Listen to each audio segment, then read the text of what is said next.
notre roi.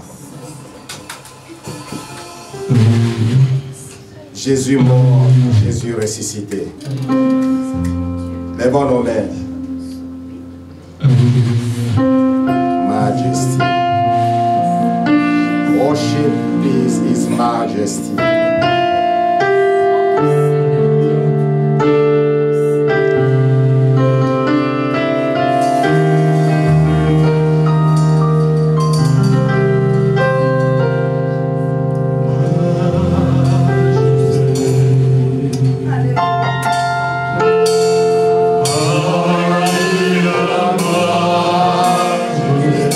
Lève tes mains dans sa présence, salue la majesté.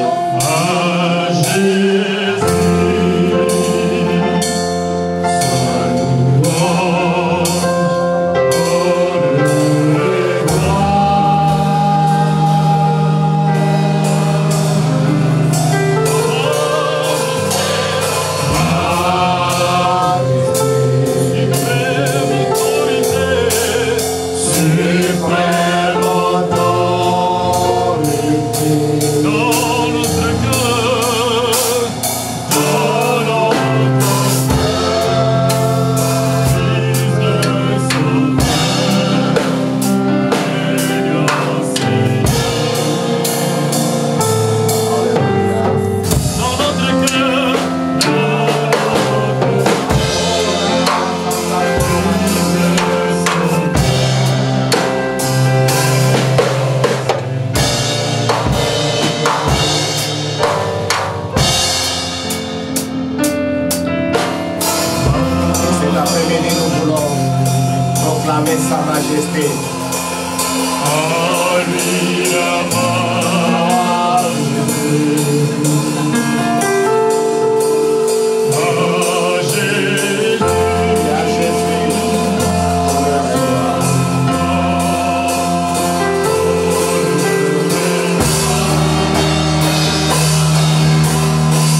Béni sois-tu, Seigneur.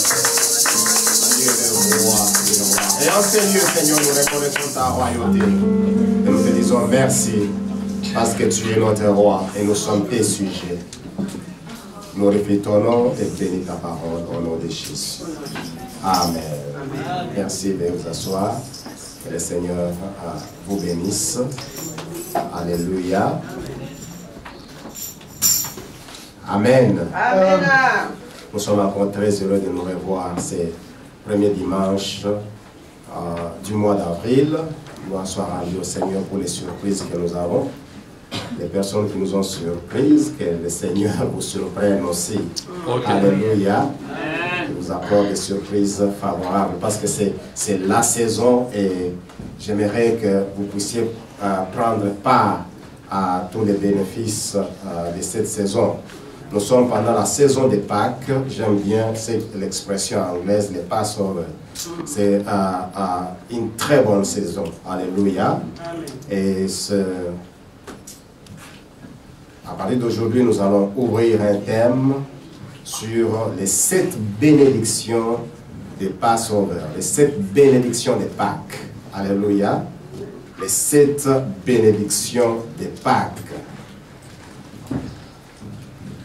Les 7 bénédictions des Pâques. Et nous allons lire Exode 3, verset 2, Lévitique 23, si vous pouvez lire tous les chapitres, c'est dans Lévitique 23 qu'il y a la référence de toutes les fêtes de l'Éternel. Et Exode 12, verset 1 à 14, là nous allons voir la Pâque, célébrée en Égypte. Et Deutéronome 16, la manière dont on devra se présenter aux fêtes de l'Éternel. Avant que nous puissions lire, bien aimés dans le Seigneur, je répète, Exode 3, verset 2, Lévitique 23, vous allez lire tous les chapitres, s'il vous plaît. Exode 12, verset 1 à 14, et puis Deutéronome 16, verset 16, la manière dont on devra se présenter devant le Seigneur. Nous lisons aujourd'hui Exode 3, verset 3. L'ange de l'Éternel lui apparut dans une flamme de feu au milieu d'un buisson. Moïse regarda et voici les buissons étaient tout en feu et les buissons ne se consumaient point. Alléluia. Il y avait un feu qui s'allumait, mais il n'était pas consumé. Lévitique 23, vous pouvez lire à la maison. Exode 12, 1 à 14. Ce sont les recommandations du Seigneur à propos de la Pâque. Et j'aimerais encore rappeler que c'est la saison, alléluia, de la Pâque. Il ne s'agit pas seulement d'un jour particulier, mais c'est toute une saison et nous allons comprendre cela. Dieu ordonne le sacrifice de l'agneau pascal. L'Éternel dit à Moïse et à Aaron dans les pays d'Égypte, « Ce mois-ci sera pour vous le premier mois. Il sera pour vous le premier des mois de l'année. Parlez à toute l'assemblée d'Israël et dites, le 10e jour de ce mois, on prendra un agneau pour chaque famille, un agneau pour chaque maison. Si la maison est trop peu nombreuse, pour un agneau, on les prendra avec son plus proche voisin, selon le nombre de personnes. Vous compterez pour cet agneau d'après ce que chacun peut manger. Ce sera un agneau sans défaut, mâle âgé d'1 an. Vous pourrez prendre un agneau ou un chevreau. Vous les garderez jusqu'au 14e jour de ce mois. Et toute l'assemblée d'Israël l'immolera entre les 2 soirs.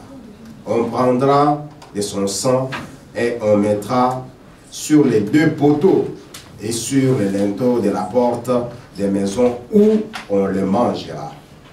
Cette même nuit, on en mangera la chair rôtie au feu. On la mangera avec des pains sans levain et des herbes amères.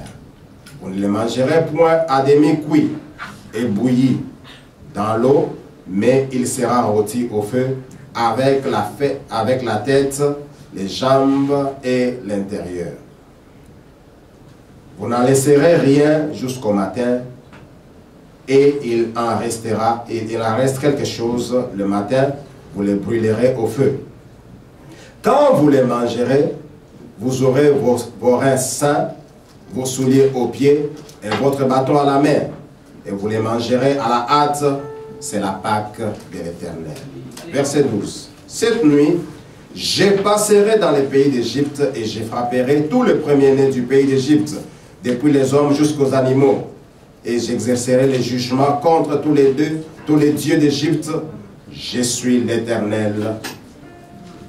Le sang vous servira des signes sur les maisons où vous serez.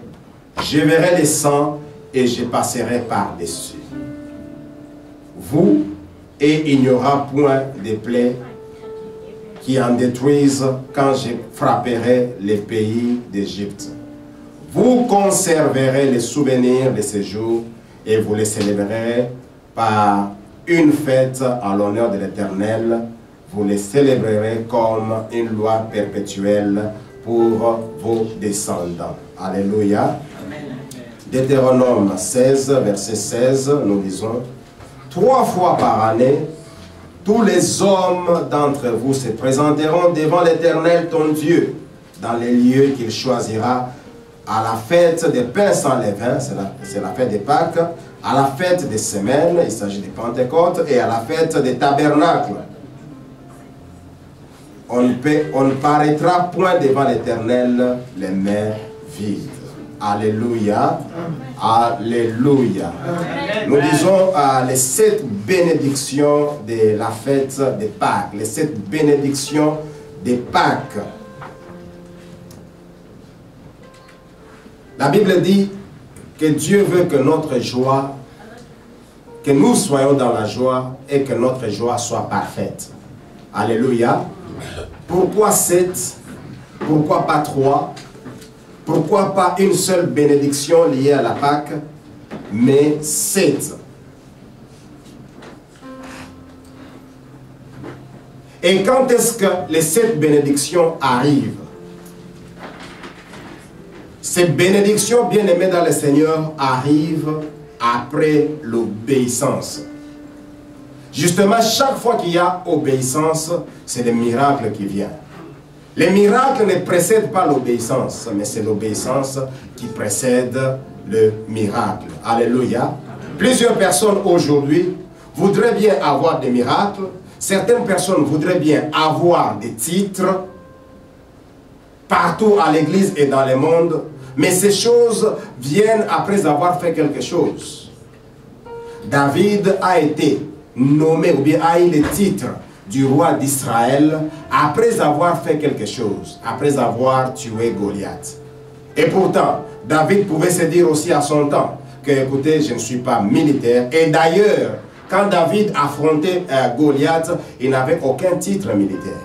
Il n'était ni caporal, ni colonel, ni capitaine, ni général. Alléluia. Il s'est présenté avec ce qu'il avait. Voilà pourquoi, bien-aimés, j'aimerais à cette Pâque, dans cette célébration de la Pâque, que chacun de nous se présente avec ce qu'il a. Parce que ce qu'il a, ce que tu as, c'est ça la bénédiction pour toi. Alléluia. Les dons que tu as, les talents que tu as, c'est ça la bénédiction pour toi. Voyons également ces jeunes hommes qui s'est présenté lorsque Jésus était en train d'enseigner. Un jeune garçon qui avait du pain et du poisson, certainement fait par sa mère, parce que certainement les jeunes garçons avaient demandé à sa mère que non, je vais suivre l'enseignement du maître. Certainement j'aurais faim. Est-ce que tu peux me donner quelque chose à manger? Sa maman lui a fait un petit rien, n'est-ce pas? Mais ce petit rien que sa maman lui avait fait est allé produire un miracle pour nourrir plus de 5000 personnes. Alléluia. Ce matin, j'aimerais t'encourager qu'avec ce petit rien que tu as, présente-toi avec dans la célébration de l'Éternel. Parce que c'est ce que Dieu va multiplier. C'est ce que Dieu va bénir. Et c'est par là qu'il y aura un miracle. Tu n'as pas besoin d'un titre quelconque pour avoir un miracle, mais tu as seulement besoin d'être obéissant. Alléluia. Et de présenter devant les dieux. J'ai regardé, j'ai constaté quelque chose dans nos pays africains. Lors des fêtes, par exemple, les fêtes de l'indépendance, ou bien autres fêtes nationales, vous verrez que le président de la République, ou bien celui qui est au sommet de l'État, va proclamer certaines paroles en faveur de certaines personnes. C'est peut-être l'amnistie envers les prisonniers à cause de la fête de l'indépendance. Il dit, pour cette indépendance, pour ce temps ceci, voici ce que j'ai fait. Ou bien j'augmente les salaires des fonctionnaires. Donc il y a toujours quelque chose à partir d'une fête nationale que le chef de l'État veut donner faveur à sa population. Il en est de même avec notre Dieu. Alléluia. Il en est de même avec notre Dieu. Dieu, à cause des fêtes que lui-même a orchestrées, il a planifié certaines bénédictions pour son peuple. Pourquoi 7? Le chiffre 7, c'est un chiffre important dans la Bible. Il signifie la perfection. C'est un chiffre. Donc Dieu voudrait que nous soyons perfectement bénis. Ou bien parfaitement bénis. Dieu a tous les moyens, bien aimés dans le Seigneur, pour bénir son peuple et manifester sa puissance au milieu de son peuple. Dieu ne manque rien pour bénir son peuple. Il a tous les moyens. Voilà pourquoi ce matin, avant que nous puissions parler de cette bénédiction, essayons un peu de comprendre la Pâque, le contexte de Pâques, pourquoi la Pâque, d'où vient la Pâque, est-ce que c'est nécessaire pour les chrétiens de célébrer la Pâque?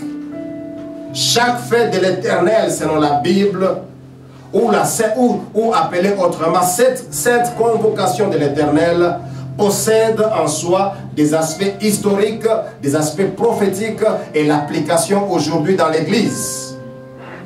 Toutes les fêtes qu'il y a, il y a 8 points qui retracent l'histoire de la Pâque. Alléluia. L'histoire des Passover. Dans l'Ancien Testament, les enfants d'Israël ont connu des moments très difficiles. Ils ont souffert. Ils ont connu des moments dramatiques dans leur esclavage. Le pharaon qui était là, c'était un tyran. Ce pharaon a fait il a donné des travaux durs aux enfants d'Israël. À tel point qu'ils vivaient comme s'ils n'avaient pas d'espoir. Ils ne savaient pas comment s'en sortir. C'est au moment où il y a eu la souffrance que Dieu est allé dans les buissons ardents pour parler à Moïse.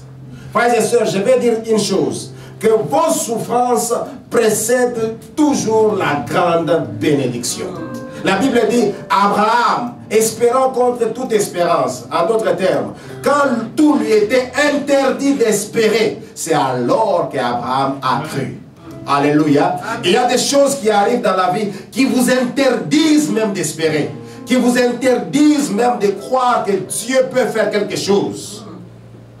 Et c'est pendant ce temps-là que les enfants d'Israël étaient là. Imaginez, vous êtes en train de prier. Parfois, il y a des choses qui troublent. Pendant que vous priez pour votre enfant, vous priez pour sa libération, vous priez pour sa délivrance, c'est alors que vous le sentez avec l'odeur de l'alcool. C'est alors que vous sentez l'odeur de la drogue. C'est comme si vos prières ne faisaient rien. Non, vos prières sont en train de faire quelque chose. Amen. Alléluia. Pendant que vous êtes en train de vous inquiéter pour vos enfants, on vient vous apprendre peut-être que votre première fille, on l'a vue dans la rue quelque part. Les moments où vous vous interrogez sur votre première fille, eh bien c'est le cadet qui vient d'échouer à l'école. À tel point que vous ne savez pas commencer par quel problème. Lorsque vous suivez les problèmes de votre cadet, non, votre mère est sérieusement malade. C'est de vous qu'on attend un peu d'argent. Alléluia. Alors que vous vous préparez pour envoyer l'argent à votre mère, votre petit frère vient vous dire que non, on vient de m'arracher la femme parce que je n'ai pas terminé la dot. Oh. Alléluia. Problème sur problème. Et c'est pendant ce temps, problème sur problème, que les enfants d'Israël connaissaient. Dieu est descendu maintenant dans les buissons ardents. Bien aimé, que Dieu descende maintenant pour votre cas. Que Dieu descende là où vous êtes. Que Dieu voit votre souffrance comme il a vu la souffrance du peuple d'Israël en Égypte. Je vais dire que lorsque la souffrance s'amplifie, c'est alors que Dieu vient. Réjouissez-vous de ce que la Bible dit. Les ténèbres ne régneront pas toujours. Alléluia. Alléluia. Dans Lévitique 23, on nous parle de on nous parle des fêtes de l'Éternel. La fête de Pâques, la fête de Pentecôte, la fête des tabernacles. Ces 3 fêtes sont subdivisées en 7. La fête de Pâques en a 3.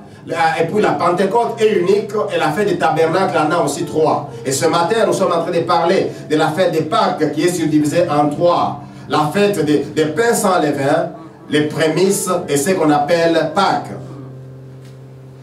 Dieu a lui-même conçu les 7 fêtes. Il les a appelées les saintes convocations de l'Éternel. Dieu lui-même a orchestré ces temps-là. Dieu lui-même a orchestré les temps pour chaque convocation. Et les mots hébreux utilisés pour fête signifient rendez-vous. Lorsque nous parlons des fêtes de l'Éternel, par exemple la fête de Pâques, c'est le rendez-vous avec Dieu. Voilà pourquoi lorsque nous venons à l'église, nous venons au rendez-vous de Dieu. Alléluia. Nous venons nous rencontrer avec Dieu. Les fêtes de l'Éternel signifient donc cette convocation et cela signifie rendez-vous. Allons au rendez-vous avec notre Dieu. Et 3 fois par an, les peuples devraient se présenter devant Dieu à ces rendez-vous. Et la Bible dit dans Deutéronome 16:16 qu'ils ne devraient pas se présenter main vide au rendez-vous de l'Éternel. Alléluia. Voilà pourquoi nous disons que quand nous venons dans la présence de Dieu, bien-aimés, ne venons pas les mains vides. Ne venons pas les mains vides de manière morale, de manière spirituelle, de manière financière. Chaque fois que tu viens dans la présence de Dieu, chaque fois que tu viens au rendez-vous avec Dieu, attends-toi à quelque chose. Comment voulez-vous vous présenter devant un chef de l'État, un président, les mains vides et chercher à rentrer seulement les mains vides? À celui qui a, on donnera encore. D'ailleurs, lorsque on veut se présenter devant le président, eh bien parfois on va lui chercher même un petit cadeau. En malachite, en ivoire, pour dire que non, lorsque je serai chez le président, j'essaierai de lui offrir cela. Peut-être qu'il se souviendra de moi un jour. C'est de la même manière qu'on devra se présenter devant Dieu. Deutéronome 16:16 est clair. Que vous allez vous présenter 3 fois par an. À la saison des Pâques, la saison des Pentecôtes et la saison des tabernacles. Mais vous ne devez pas vous présenter main vide. La première Pâque a été célébrée en Égypte vers l'an 1446 avant Jésus-Christ. C'est pendant ce temps que l'exode a en fait commencé. Et à cette occasion, il a été ordonné aux enfants d'Israël de sacrifier, de faire le sacrifice d'un agneau. Et en faisant le sacrifice d'un agneau, il y avait un signe visible qu'on demandait aux enfants d'Israël de placer. C'était la marque du sang au linteau. Alléluia. Amen. La marque du sang au linteau. La marque du sang. Amen. Amen. La marque du sang. Alléluia. Tu as compris? Que Dieu te bénisse. Amen. Amen. Nous devons placer la marque du sang. Il a dit aux enfants que vous placerez la marque du sang. C'est possible à partir du dimanche prochain, plaçons la marque du sang. Je vais chercher les Lindala là pour mettre là. Que Dieu vous bénisse. Alléluia. Et c'était très significatif. Il dit vous placerez la marque du sang. Et tous à la porte. Et tous ceux qui avaient obéi à cet ordre par l'homme de Dieu, Moïse qui avait annoncé cela, ils étaient sauvés. Et leur premier-né était sauvé. Voilà pourquoi, bien-aimés dans le Seigneur, il est très important d'écouter quand les hommes de Dieu vous parlent. Alléluia. Moïse était un homme de la même nature que nous. Il a reçu cet ordre de Dieu. Et il vient parler à son peuple. Il dit, voici ce que vous allez faire. Aujourd'hui, que ma voix soit utilisée par Dieu pour communiquer à quelqu'un, Réma, quelque chose qui va changer ta vie. Bien-aimé dans le Seigneur, Dieu est lui-même le gardien de l'alliance. Il fixe les thèmes et les conditions de l'alliance. Il initie lui-même l'alliance. Il commence l'alliance, il nous appelle dans cette alliance et il nous donne la capacité de réussir dans l'alliance. Bien-aimé, Dieu ne peut jamais vous demander quelque chose dont vous serez incapable. Si Dieu vous demande de faire quelque chose, rassurez-vous qu'il croit en vous et il sait que vous êtes capable. Pourquoi? Parce que c'est lui-même qui vous donne la capacité de faire cela. Alléluia. Si Dieu te dit, va à gauche, même si tu vois un ravin là-bas, vas-y. Parce que lui-même connaît comment il va te protéger.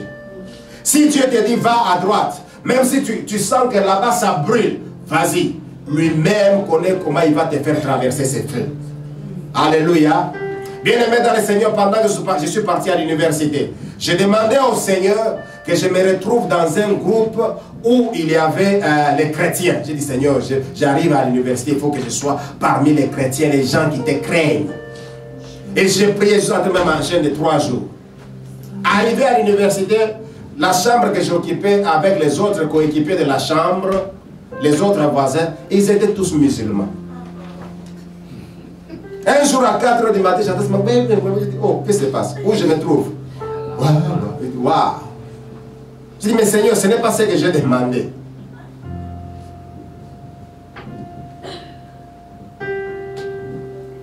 Il m'a dit ceci, tu es lumière du monde. Okay. Alléluia. Je t'envoie parmi ces gens-là parce que tu as un travail. Au début de l'année, c'était un peu difficile. À un certain moment, on commençait à prier. Et pendant que j'ai prié en langue. Et ces gens-là se moquaient de moi.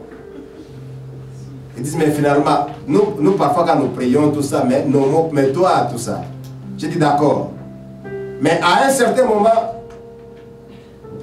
l'un d'eux commençait déjà à croire.